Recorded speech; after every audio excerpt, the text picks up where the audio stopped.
안녕하세요. 이번 영상에선 연말정산 자료 입력 메뉴를 이용해 연말정산을 진행해 보도록 하겠습니다.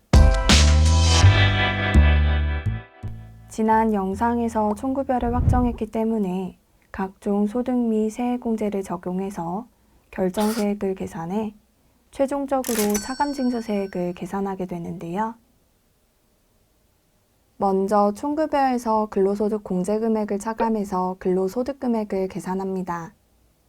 22번 근로소득공제금액은 다음과 같은 계산식에 의해서 계산됩니다. 현재 총 급여액이 6,920만원이므로 현재 이 구간에 따른 계산식으로 계산되어 근로소득공제금액이 계산되었습니다.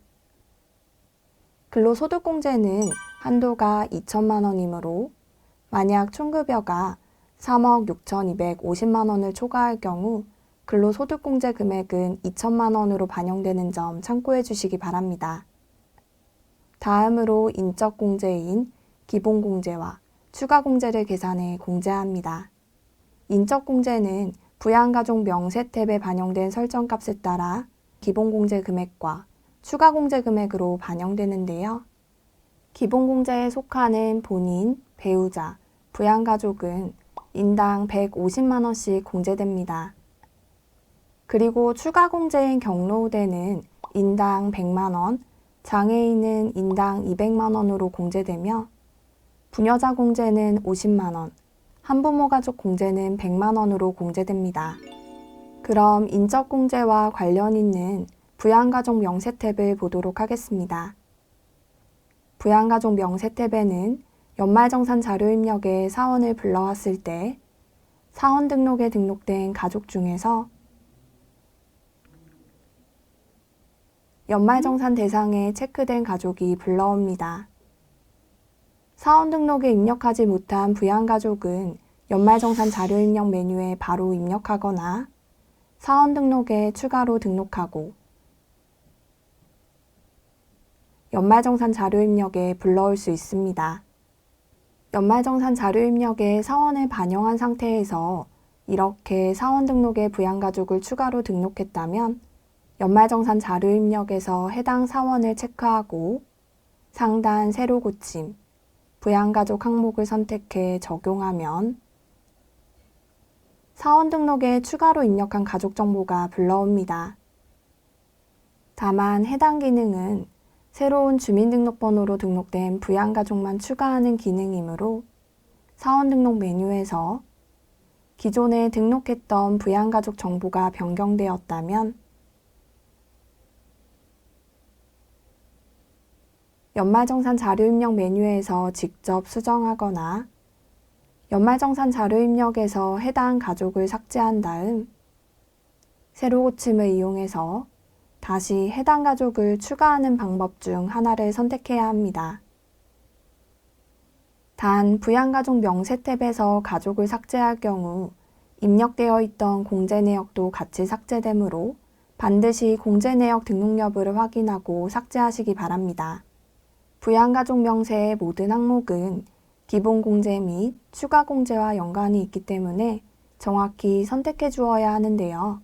기본공제 대상자가 되기 위해선 나이 요건과 소득 요건을 충족해야 하며 기본공제 항목을 체크해야 인적공제 인원에 카운트되어 공제금액이 계산됩니다. 사원 등록에 연말정산 대상이 체크되어 있다고 해서 부양가족 명세에 기본공제가 자동으로 체크되는 것이 아니라 관계, 주민등록번호, 부양 여부, 장애 여부가 체크되어 있어야 합니다. 지금처럼 부양가족 중 김자매는 연말정산 대상은 체크되어 있지만 부양 여부는 체크되어 있지 않아 연말정산 자료 입력에서 기본공제가 체크되지 않았습니다.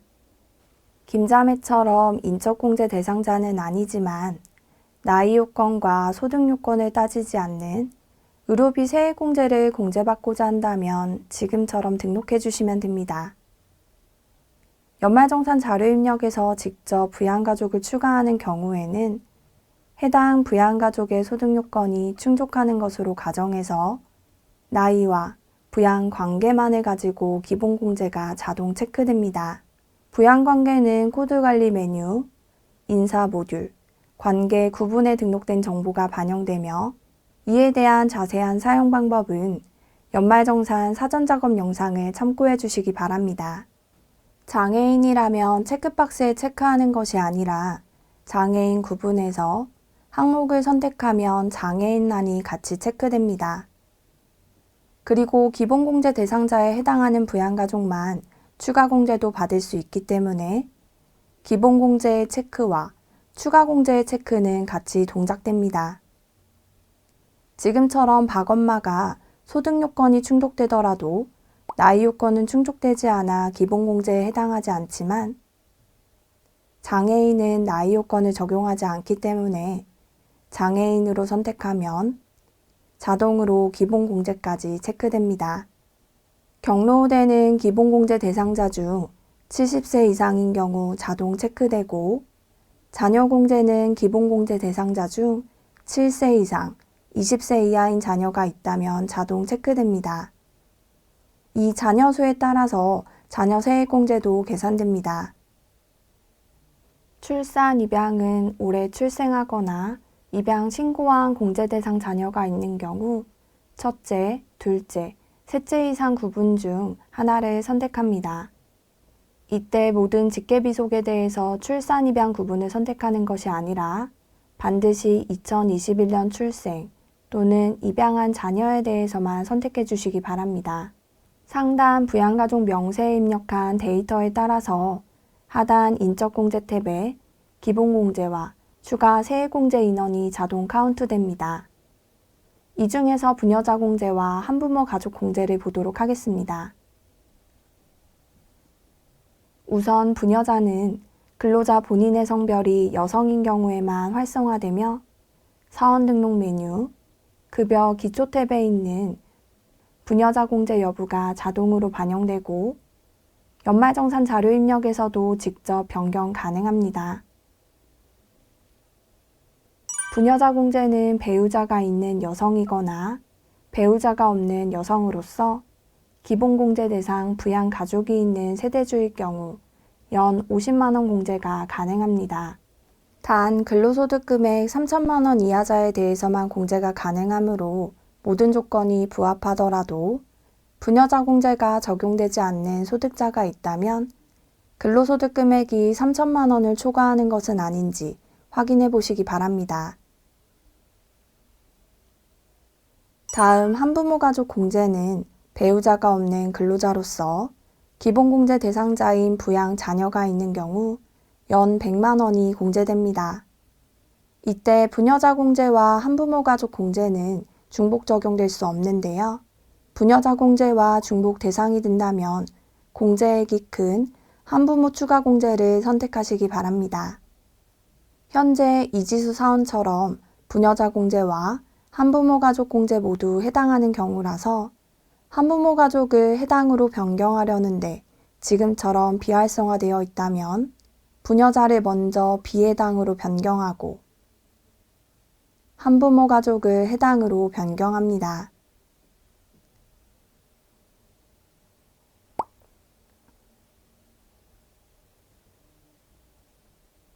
김수영 사원의 인적공제를 보게 되면 부양가족은 5명이고 추가 공제는 장애인 공제를 적용받습니다. 이를 정산명세 탭에서 확인해 보면 본인 150만 원, 부양가족은 5명으로 750만 원, 장애인 추가 공제 200만 원으로 총 1,100만 원이 인적공제 금액으로 반영된 것을 볼 수 있습니다. 다음으로 부양가족 명세 탭 하단 항목을 보도록 하겠습니다. 인적공제 항목 변동 여부는 소득 세액공제 신고서에 반영되는 부분으로 전년과 동일한지 변동인지를 선택합니다. 원천징수세액 조정 신청과 분납 신청 여부도 소득 세액공제 신고서에 반영되는 항목입니다. 원천징수세액 조정 신청 항목은 해당 근로자에게 적용되는 소득세 원천징수 방식을 선택하는데 급여 기준 등록 메뉴에서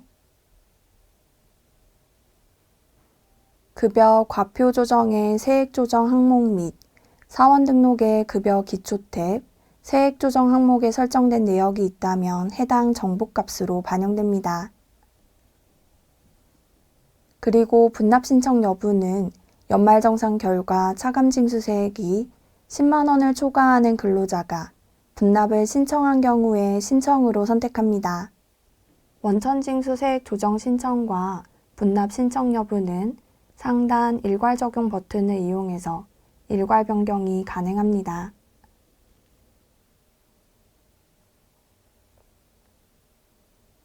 공제 항목별 명세 탭은 본인과 각 부양가족별로 해당하는 사람을 선택하고 보험료, 의료비, 교육비 등 지출한 금액을 입력합니다. 입력하는 방법은 해당 란을 더블클릭하게 되면 입력하는 창이 표시되고 해당하는 란에 금액을 입력합니다. 그리고 의료비와 기부금 란은 더블클릭하면 의료비 지급 명세와 기부금 명세 탭으로 이동되어 해당 탭에서 입력합니다. 이렇게 입력된 데이터는 정산자료 입력 탭에 합산된 금액으로 반영되고 각 항목에 대해선 해당하는 소득 및 세액공제를 볼 때 자세히 알아보도록 하겠습니다. 주택공제 정보 탭에선 세대주 여부와 무주택자 해당 여부를 선택합니다. 세대주 여부는 사원 등록 메뉴, 급여 기초 탭에 설정한 내용이 기본적으로 반영되며 세대주 여부는 주택마련저축 납입액 소득공제에 공제 대상 조건이 되므로 한 번 더 체크해 주시기 바랍니다. 무주택자 해당 여부는 올해 월세액, 거주자 간 주택임차 차입금 원리금 상환액 소득 세액공제 명세서 서식에 무주택자 해당 여부가 추가되었습니다.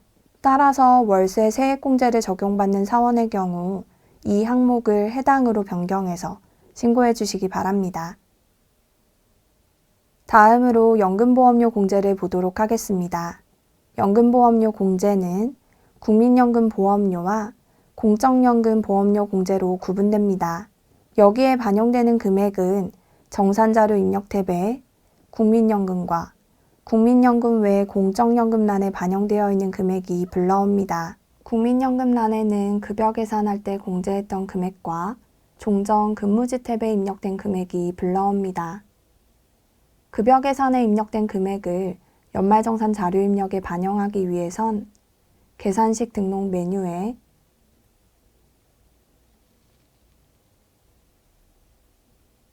국민연금에 대한 공제 구분이 국민연금으로 설정되어 있어야 합니다. 참고로 나머지 4대 보험의 공제 구분도 건강보험은 건강보험으로, 고용보험은 고용보험으로 설정해 두어야 합니다. 만약 공제 구분을 공백으로 두고 급여 계산을 했다면 연말정산 자료 입력에 금액이 집계되지 않는데요. 이런 경우 계산식 등록에서 금액이 반영 안 되었던 해당 귀속연월을 선택하고 국민연금의 공제 구분을 국민연금으로 선택해 저장합니다. 연말정산 자료 입력에 반영하기 위해선 상단 급여공제 변경 버튼을 클릭해 귀속연도가 2021년인 상태에서 확인을 눌러 해당 연도의 공제 항목 데이터가 다시 저장되도록 합니다. 급여 공제 변경이 완료되었다면 사원을 체크하고 상단 새로 고침, 근로소득으로 금액을 재집계합니다.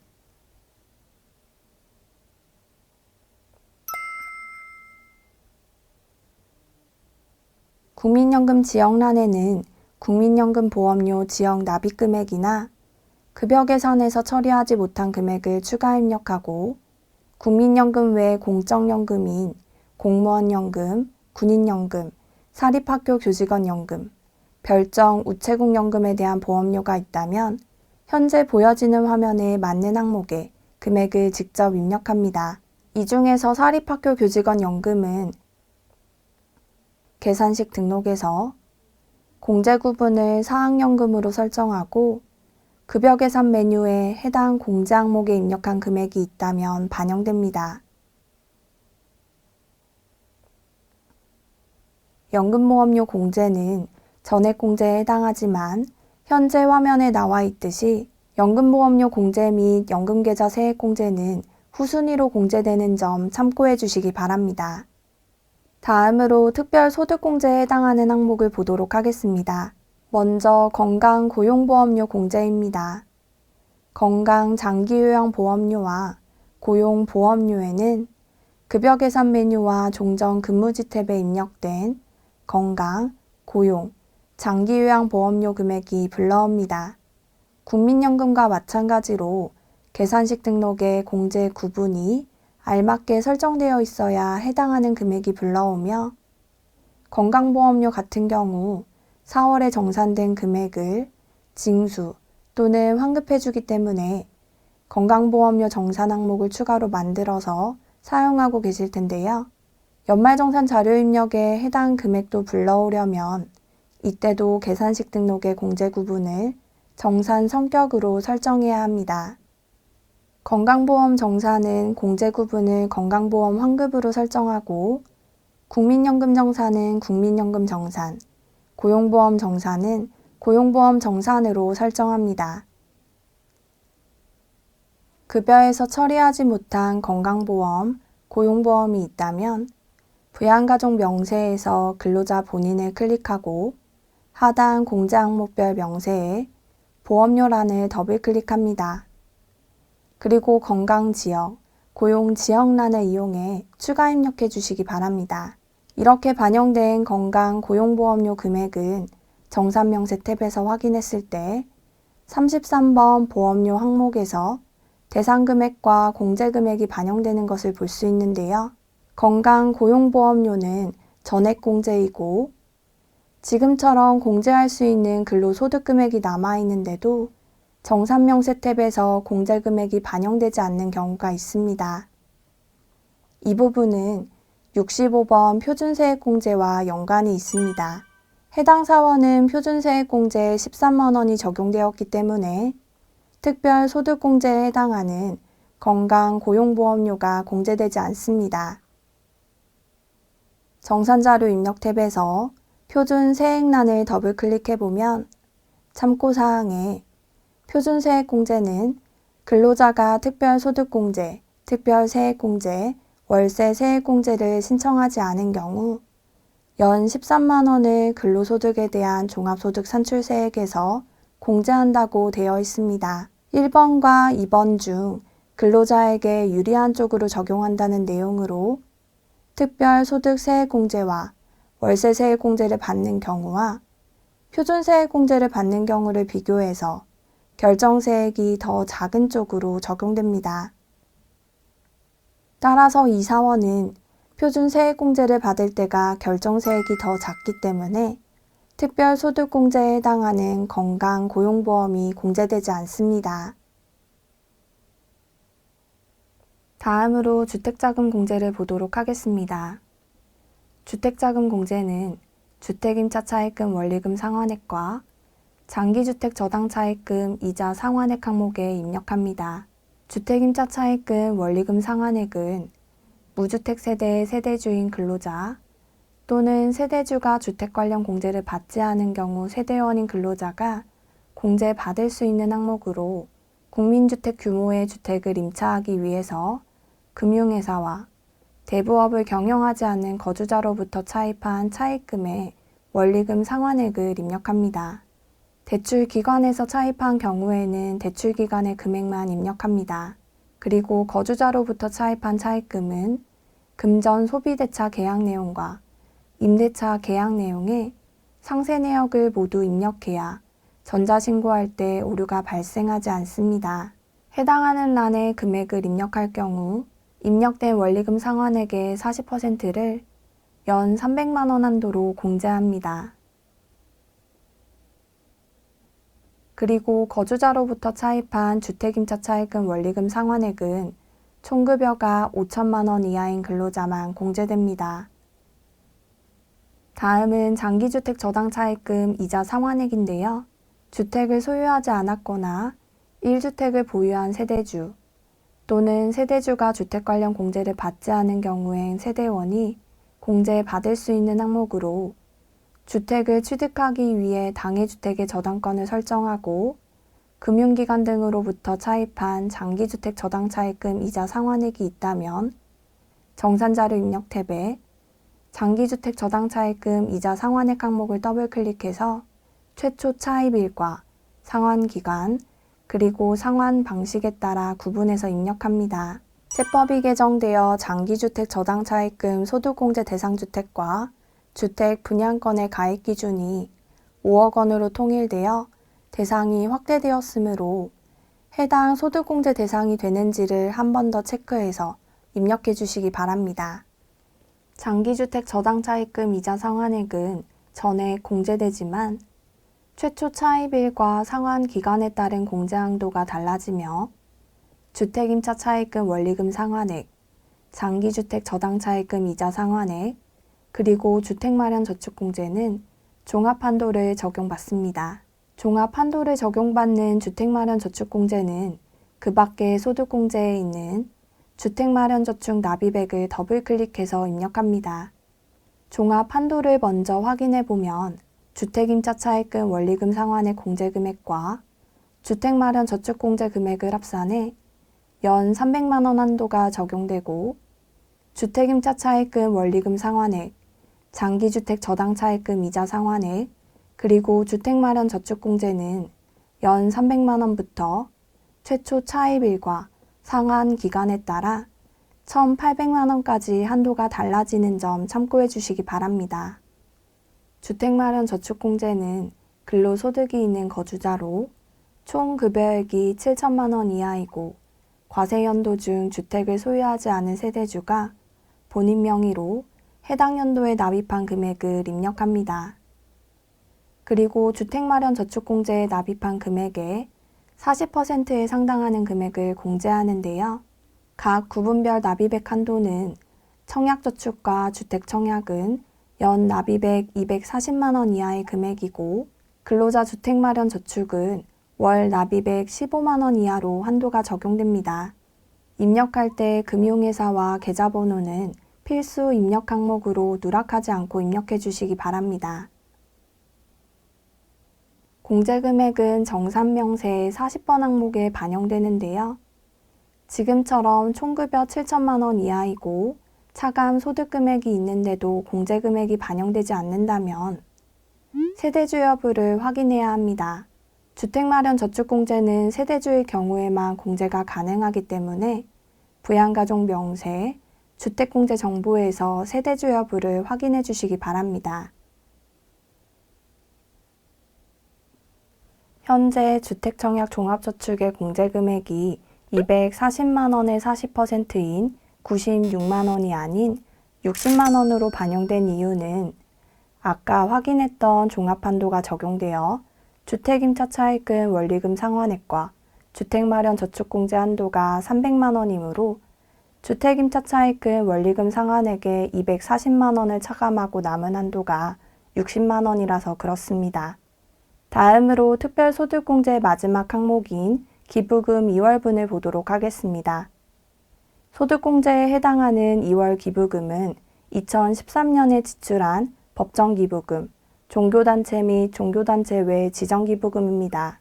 입력은 기부금 명세 탭에 있는 기부금 조정명세에 2월 기부금을 직접 입력하거나 기부금 조정명세 반영 버튼을 이용해서 2월 기부금을 불러와 반영하며 공제금액 계산을 통해서 해당 연도 공제금액과 실공제금액을 계산하거나 직접 입력합니다. 계산된 기부금 2월분까지 반영되었으며 근로소득금액에서 기본공제, 추가공제, 연금보험료 공제, 그리고 특별소득공제를 차감하면 차감 소득금액이 계산됩니다. 다음으로 그 밖의 소득공제를 보도록 하겠습니다. 개인연금저축은 근로자 본인 명의로 개인연금저축을 2000년 12월 31일 이전에 가입한 경우 당해년도 연금 불입액의 40%를 72만 원 한도로 공제됩니다.